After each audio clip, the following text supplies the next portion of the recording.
cảm giác mỗi lúc nhớ em nhiều hơn. Ngày tháng trôi qua thật dài, anh vẫn mong em trở lại, và dường như trong tâm trí anh em vẫn luôn tồn tại. Đến khi anh nhắm mắt lại, chuyện tình mình đã phôi phai. Em bước đi cùng ai, tim em xa anh mãi mãi. Phải có quên đi một người, mang đến cho anh nụ cười, để rồi lại làm anh đau khi hai ta mất nhau. Anh sẽ quên đi tình sâu, sẽ xóa đi bao u sầu. Anh muốn yêu em dài lâu nhưng hai ta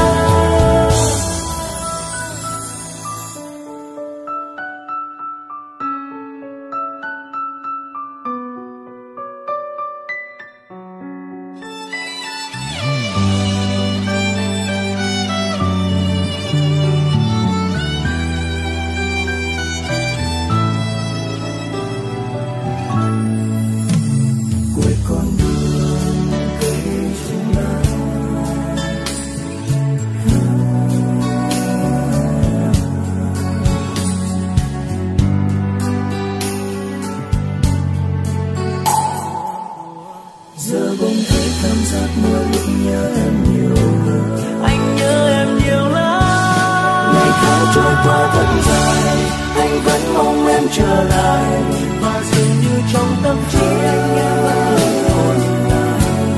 Đến khi anh nhắm mắt lại, chuyện tình mình đã phôi phai. Em bước đi cùng ai, tim em xa anh mãi mãi.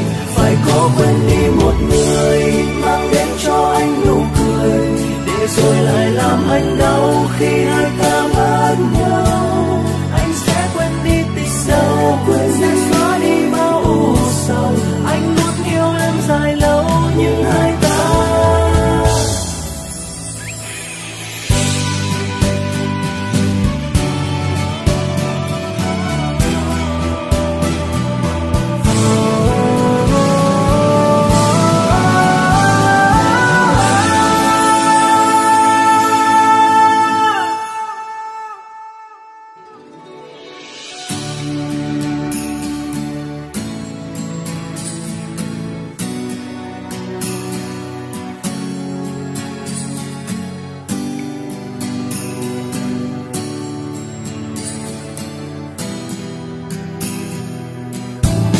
phải có quên đi một người.